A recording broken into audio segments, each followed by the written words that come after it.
네, 안녕하세요. 금일 마지막 강의를 맡게 된 고려대학교 안암병원 재활의학과 전문의 유현준이라고 합니다. 저는 현재 안암병원에서 림프부종 환자의 진료를 담당하고 있습니다. 진료를 하면서 한 가지 조금 안타까웠던 점들은 환자분들이 이제 본인의 증상이 림프부종인지 미처 알지 못한 채 지내오시다가 병을 어느 정도 진행된 상태에서 내원하시는 경우들을 볼 수 있었는데, 그래서 오늘 비대면 강의에서는 이런 환자 및 보호자들을 위해서 림프부종 환자의 재활이라는 주제로 저희 병원 물리치료사 손현주 선생님과 함께 강의를 준비해 보았습니다. 강의 내용은 크게 다음과 같습니다. 우선 림프부종이라는 것이 어떤 것인지, 그리고 증상은 어떤 것들이 있을 수 있는지, 그리고 병원에 내원하게 되면 어떠한 절차로 치료와 진단을 할 수 있는지, 또 주의할 사항들이 어떤 것들이 있는지 살펴보도록 하겠습니다. 결론적으로는 림프계에 이상이 생기면 림프부종이 발생합니다. 그래서 림프계가 어떤 것들인지 좀 아는 것이 중요한데요. 이 림프계라고 하는 것은 크게 림프액과 림프관 그리고 림프절로 이루어져 있습니다. 먼저 림프액에 대해 살펴보도록 하겠습니다. 우리 몸의 혈액은 심장에서 나와서 동맥을 통하여서 각 조직에 산소와 수분 그리고 영양분을 공급을 합니다. 공급한 혈액의 90%는 정맥으로 재흡수가 되고 나머지 10%가 단백질, 박테리아, 노폐물 등으로 림프관으로 유입이 되는데 이것이 바로 림프액입니다. 이 림프액이 지나가는 연결 통로를 림프관이라고 하고요. 림프절은 우리가 흔히 임파선이라고도 이전부터 불려왔던 기관으로서 우리 몸의 면역 기능을 담당합니다. 그래서 림프액이 림프관을 따라 흘러서 림프절에 이르게 되면 여기서 림프액의 여과라고 하는 과정이 일어나게 됩니다. 이 여과라고 하는 것은 림프액에 존재하는 노폐물을 깨끗한 상태로 만들어주는 과정을 의미하고, 이 림프절은 강낭콩 모양으로 대부분 겨드랑이와 사타구니, 유방, 그리고 목 부위에 많이 분포가 되어 있습니다. 그래서 수술이나 방사선 치료 등으로 이러한 부위에 손상이 될 경우에는 림프부종이 발생하기가 쉽습니다. 쉽게 다시 한번 정리를 해보자면, 동맥이 심장에서 뿜어 올린 혈액을 온몸으로 보내는 상수도라고 하면, 정맥은 노폐물을 담은 혈액을 심장으로 보내는 하수도이고, 림프계는 조직 속의 노폐물을 수거해서 정맥으로 보내는 청소부 역할을 한다고 이해하시면 되겠습니다. 그렇다면 오늘 강의 주제인 림프부종에 대해서 살펴보도록 하겠습니다. 림프부종이라고 하는 것은 림프계의 손상으로 림프액이 정상적으로 이동하지 못하고 팔과 다리, 그리고 목과 회음부 등에 오래 머무르게 되면서 축적되고 붓게 된 상태입니다. 비유를 하자면 림프관이 도로라고 생각을 하면 림프액을 자동차라고 생각을 하시면 되겠습니다. 그래서 도로가 막혀서 차량이 지체된 상황이 림프부종이라고 이해를 하시면 되겠고, 결과적으로는 사진에서 보시는 것처럼 팔이나 다리의 양측 또는 한쪽에 부종이 생기기도 하고요. 드물게는 회음부나 목과 얼굴 등의 부종이 발생하기도 합니다. 림프부종은 단순히 붓는 것뿐만 아니라 여러 가지 증상들이 발생할 수도 있습니다. 초기에 부종이 30% 이상 진행되기 전까지는 육안으로 부종을 감지하기 어려울 수 있습니다. 이때 조금 예민하신 분들 같은 경우에는 부종 있는 부위가 무겁게 느껴지거나 스타킹으로 꽉 조이는 것 같은 압박감을 느끼실 수도 있습니다.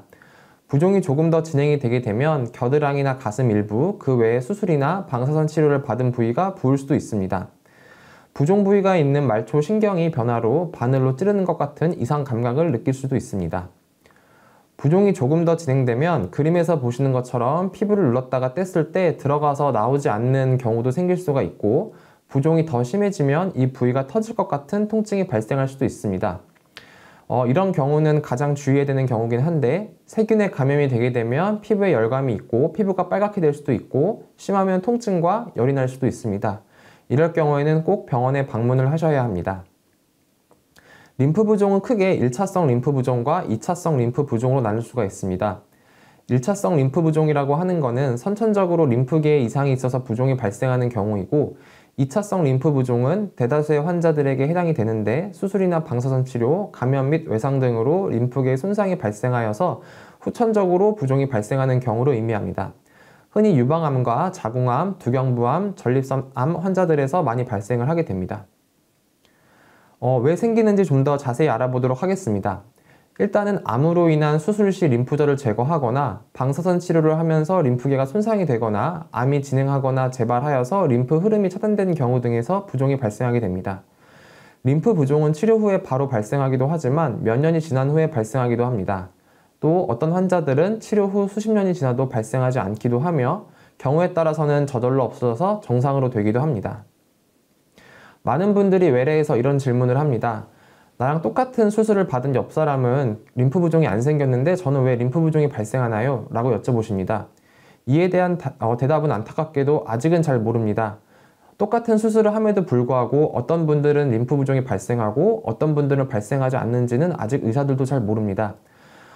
아마도 환자들마다 림프계의 해부학적인 위치가 조금씩 다르고 어떤 분들 같은 경우에는 림프계가 일부 손상되더라도 남아있는 부분들이 손상된 부분의 역할을 잘 대체하는 경우들도 있고 또 손상된 부분들이 어느 정도 회복이 되는 것이 그래서 환자들끼리 림프 부종의 정도가 서로 다른 것으로 이해가 되고 있습니다.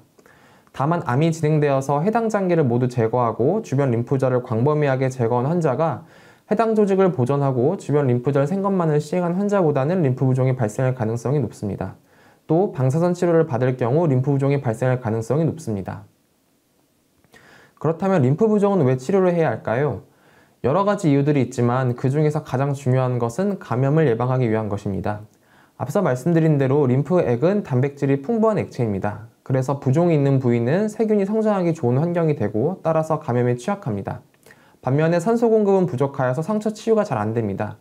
그래서 이러한 상태가 오래 지속되고 반복될 경우에는 피부가 딱딱해지는 섬유화가 발생하게 되고 림프액의 순환이 더욱 악화되어서 부종이 심해질 수 있습니다. 이럴 경우에는 우리가 흔히 코끼리 다리나 코끼리 팔이라고 말하는 증상이 나타날 수도 있습니다. 그렇다면 림프 부종이 의심되어서 환자분들께서 병원에 내원을 하시게 되면 어떠한 절차로 진단과 치료가 이루어지는지 알아보도록 하겠습니다. 간단하게는 정확한 진찰을 위한 문진과 앞으로 어떻게 림프 부종을 관리하면 좋을지에 대한 교육이 이루어지게 되겠고 림프 물리치료와 약물치료를 포함한 재활치료가 이루어지게 됩니다. 경우에 따라서는 성형외과 등과 협진을 하여서 림프 정맥 문합술과 같은 수술을 고려해 볼 수가 있고 림프 관염과 같은 감염이 의심될 경우에는 감염내과적인 치료도 함께 고려를 하게 됩니다. 그래서 우선 정확한 진단과 원인 감별을 위해서 병력 청취와 신체 검사를 실시합니다. 환자분께서 받은 수술과 진단받은 과거력이 어떤 것들이 있는지 문진을 하게 되고 그 외에도 림프 부종을 일으킬 수 있는 여러 가지 상황들, 예를 들면 심혈관계 질환이나 신장 질환, 혈관 질환 등에 대한 문진을 하게 됩니다. 팔꿈치나 무릎을 중심으로 둘레를 측정하여서 부종의 정도를 평가하게 되는데 일반적으로 정상 쪽과 비교해서 2cm 이상 차이가 나면 부종으로 진단하고 치료를 실시합니다. 대다수의 환자들에서는 림프관 조영술이라고 하는 검사를 하게 됩니다. 이는 림프 부종의 진단과 평가에 있어서 가장 널리 사용되고 있는 영상 검사로서 손이나 발가락 사이에 약간의 소량의 방사성 의약품을 주사하여서 이 약품이 림프관을 따라서 이동하는 것을 촬영합니다. 이는 진단뿐만 아니라 치료 방향과 예후 예측에 도움을 주기 때문에 저희가 적극적으로 권하는 검사 중에 하나입니다. 그래서 림프 부종의 치료를 어떻게 할지 지금부터 알아보도록 하겠습니다. 크게는 약물치료와 재활치료, 수술적 치료로 나누어져 있고 대부분의 환자들은 약물치료와 재활치료를 통한 비수술적인 치료로 증상의 완화가 가능합니다. 그리고 이 중에서 가장 핵심이 되는 것이 복합 림프 물리치료가 되겠습니다. 지금부터는 정확한 재활치료의 원리와 방법에 대해서 물리치료사 손현주 선생님께서 설명을 하도록 하겠습니다. 안녕하세요. 고대 안암병원 재활의학과 물리치료사 손현주입니다. 오늘 복합 물리치료에 대해서 안내해 드리도록 하겠습니다. 림프 물리치료는 보통 알고 계시는 마사지, 림프 마사지와 그 다음에 붕대와 스타킹 등을 이용하는 압박치료, 그리고 붕대를 함께 하면서 운동하는 치료 방법 세 가지를 복합적으로 림프가 순환될 수 있는 방법으로 치료하고 있습니다. 우리가 도수 림프 배출법이라는 것을 마사지를 통해서 하고 있는데 보통 우리가 알고 있는 경부와 겨드랑이 그리고 서해부에 있는 림프절들이 구성하고 있는데 특히 경부 쪽과 겨드랑이, 서해부 림프절은 각자 자기가 하는 기능들이 배출할 수 있는 기능들을 하고 있습니다. 그래서 예를 들어 오른쪽 팔에 부종이 발생했을 경우 오른쪽 림프절에 기준으로 해서 경부 림프절 쪽으로 아니면 반대쪽 겨드랑이 림프절 그리고 아래쪽 서해부 림프절로 정상적으로 순환하고 있는 림프절로 우회해서 마사지를 하게 됩니다. 그래서 그 마사지 방법으로는 피부 가까이의 림프절이 구성하고 있기 때문에 굉장히 터치감 정도의 가벼운 마사지가 되겠고 림프의 순환이 아주 느리기 때문에 가볍고 느리게 진행하면 되겠습니다. 저희 고대 안암병원에서 치료하고 있는 도수 림프 배출법으로는 공기의 압력을 빨아들여서 림프를 천천히 끌고 가면서 림프가 순환될 수 있는 방법으로 진행하고 있습니다. 확장되면 체액이 림프선 안으로 들어가게 되고, 그렇게 들어간 림프액은 서서히 선 안으로 밸브를 지나서 지나가게 됩니다. 그렇게 됐을 때 단백질과 림프액 내에 있는 성분들이 같이 원위부에서 근위부로 림프를 끌고 갈 수 있게 됩니다. 그렇게 치료되어진 마사지는 압박 붕대 치료를 통해서 유지되게 됩니다.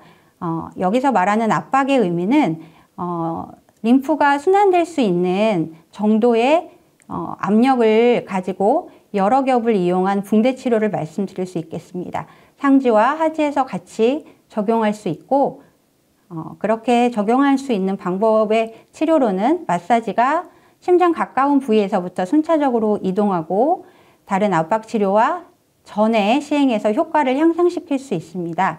스타킹이나 붕대를 이용하여 림프가 계속적으로 마사지를 통해서 순환되어진 것들이 지속될 수 있도록 도와줄 수 있습니다. 붕대는 밤에도 이용할 수 있는 특징이 있어서 말초에서 심장 방향으로 이동할 수 있고, 스타킹은 좀 더 가볍게 낮 동안 활동하실 때 사용할 수 있습니다. 하지만 붕대와 달리 압력의 차이가 없기 때문에 밤에는 사용하지 않는 것을 주의하셔야 합니다. 그렇게 스타킹과 붕대를 함께 이용하고 마사지 후에 운동을 같이 하시는 것이 근육의 수축과 이완을 통해서 림프액의 흐름을 유도하고 좀 더 효과적인 압박 치료가 되겠습니다. 운동은 여러 가지 운동이 있지만 그 중에서도 림프 부종 감소 운동과 유산소 운동, 이완 운동과 근력 강화 운동이 있겠습니다. 림프 부종 감소 운동은 뒤에 영상과 함께 조금 더 설명드리도록 하고, 림프 부종이 감소할 수 있는 림프절이 많이 위치한 곳에 근육을 수축 이완해서 같이 림프가 순환할 수 있게 도와줄 수 있고요. 유산소 운동으로는 걷기나 아니면 자전거, 수영 같이 유산소를 함께 하는 운동들이 되겠습니다. 그리고 우리 몸의 균형이 잘 맞아야 되는데 수술 이후나 항암 이후에 이완이 잘 안 돼서 근육과 근막의 이완이 잘 안 될 때 이완 운동과 호흡을 같이 하면서 이완 운동을 하고, 근력 강화 운동을 통해서 우리 몸의 균형을 잘 맞추는 운동을 함께 시행할 수 있습니다. 운동 시에는 붕대나 스타킹들을 착용해서 함께 시행하고, 운동 강도는 개개인의 상태에 맞게 조정하셔야 합니다. 강도의 정도는 15분에서 30분 내에 가벼운 걷기 정도로 운동을 시작해 보시고, 운동했을 때 부종이 증가하거나 힘드시면 운동을 중단하셔야 됩니다. 그래서 저희가 간단한 림프 부종 감소 운동에 대해서 설명드리도록 하겠습니다. 첫 번째, 복식 호흡을 통해서 림프관 안에 있는 림프의 흐름을 먼저 순환시킬 수 있도록 도와줍니다.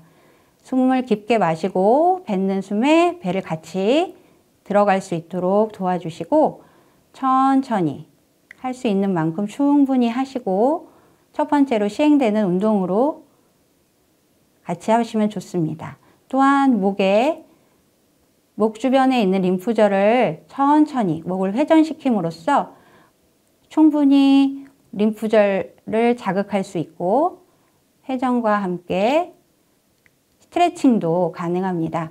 오른쪽, 왼쪽 끝까지 목에 스트레칭을 유지하시고 그 주변에 있는 근육들을 수축과 이완시킬 수 있도록 합니다. 또한 어깨 주변에 많이 있는 림프절의 자극을 위해서 어깨를 올렸다 천천히 내리면서 호흡을 함께 하면서 같이 진행하도록 합니다. 쭉 올렸다 함께 내리고 호흡도 같이 뱉습니다. 이렇게 진행한 후에 목 쪽 림프절이 충분히 자극이 되면 어깨 쪽 운동을 같이 진행하도록 합니다. 천천히 목 주변과 어깨를 함께 돌려서 견갑골까지 천천히 움직일 수 있도록, 그리고 가슴 앞쪽에 있는 근육들도 충분히 이완시킬 수 있도록 도와줍니다. 천천히 가슴을 펴고 어깨가 충분히 이완되고 팔꿈치가 닿을 정도로 견갑골을 이완시키는 방법을 호흡과 함께 시행합니다. 팔꿈치가 충분히 끝까지 갔다가 가운데서 같이 만나서 충분히 스트레칭 되도록 함께 진행합니다. 팔을 양손을 주먹을 쥐고 당기는 힘에 내립니다. 손을 주먹 쥐고 팔을 구부려 수축할 때 펌핑 효과를 이용해서 부종을 감소시킬 수 있는 효과가 있습니다. 팔을 충분히 올려서 수축하면서 동시에 내립니다. 양쪽 팔 교대로 하시면 됩니다. 손목도 마찬가지로 천천히 회전하시고, 회전된 상태에서 반대쪽으로도 충분히 근육 수축을, 이완을 같이 병행할 수 있습니다. 또한 손가락 주변에 있는 부종도 동시에 이완시키기 위해서 손가락을 쫙 펴고 수축했다, 이완했다를 반복하면서 손가락 주변에 있는 말초 주변의 부종을 감소시킬 수 있는 운동이 되겠습니다. 네, 이상으로 림프 부종 감소 운동을 설명드렸고, 다음은 유현준 교수님께서 마저 인사드리겠습니다. 지금까지 림프 부종의 치료 원리와 방법에 대해서 알아보았습니다. 그러면 끝으로 림프 부종 환자들께서 주의해야 할 점들이 어떤 것들이 있는지 살펴보도록 하겠습니다. 림프 부종은 치료만큼 중요한 것이 림프 부종을 악화시킬 수 있는 원인들을 최소화하는 것이 중요하기 때문에 이러한 점들을 주의하셔야 됩니다. 첫 번째로는 뜨거운 열에 노출되는 것을 피하셔야 합니다. 어떤 분들 같은 경우에는 부종을 빼기 위해서 열탕과 냉탕을 왔다 갔다 하는 분들도 계신데, 이렇게 급격한 체온의 변화가 있는 것도 좋지가 않습니다. 또 부종이 있는 팔로 무거운 짐이나 가방을 드실 때는 주의를 하셔야 되겠고, 꼭 끼는 옷이나 액세서리도 착용을 주의하셔야 합니다. 장거리 여행을 하실 때는 의료진과 상의하에 압박 스타킹 착용을 고려하셔야 하고, 림프 부종 부위의 혈압을 측정하거나 체열이나 주사는 피하셔야 합니다. 또 무리한 운동도 림프 부종을 악화시킬 수 있습니다. 그 외에도 부종이 있는 곳에 상처를 입지 않도록 주의해야 하고, 그렇기 때문에 피부를 깨끗하게 유지해야 되며 보습제를 이용하여서 촉촉하게 해야 합니다. 과체중 시에는 부종을 관리하기 쉽지 않기 때문에 적정 체중을 유지하는 것이 중요하고, 또 아직까지는 어떠한 시기가 림프 부종을 더 호전시키는지 잘 알려져 있지는 않지만 술이나 카페인 같은 거는 좋지가 않다라고 알려져 있고, 짠 음식, 그러니까 나트륨이 높은 고나트륨 식이 같은 경우에도 부종을 악화시키는 것으로 알려져 있어서 이러한 음식들을 피하셔야 합니다. 결과적으로는 채소와 좋은 단백질들이 포함되어 있는 건강한 식이를 하고 충분한 수분 섭취를 하는 것이 좋습니다. 네, 이상으로 강의를 마치도록 하겠습니다. 오늘 제 강의를 포함해서 앞에 있는 두 교수님의 강의가 환자 및 보호자분들에게 조금이라도 도움이 되었으면 좋겠습니다. 비록 오늘 강의는 비대면 강좌이기 때문에 여러분들과 직접적인 소통을 하지 못하여서 아쉽지만, 오늘 강의가 고려대학교 안암병원 재활약과 의료진들이 여러분들에게 조금 더 가까워지는 계기가 되었으면 좋겠습니다. 오늘 강의를 들으시고 혹시라도 궁금하신 점이 있거나 진료를 원하실 경우에는 상단에 적혀있는 재활약과 외래로 전화를 주시면 저희가 친절히 안내하도록 하겠습니다. 경청해 주셔서 감사합니다. 환자분들의 쾌유를 기원하겠습니다. 감사합니다.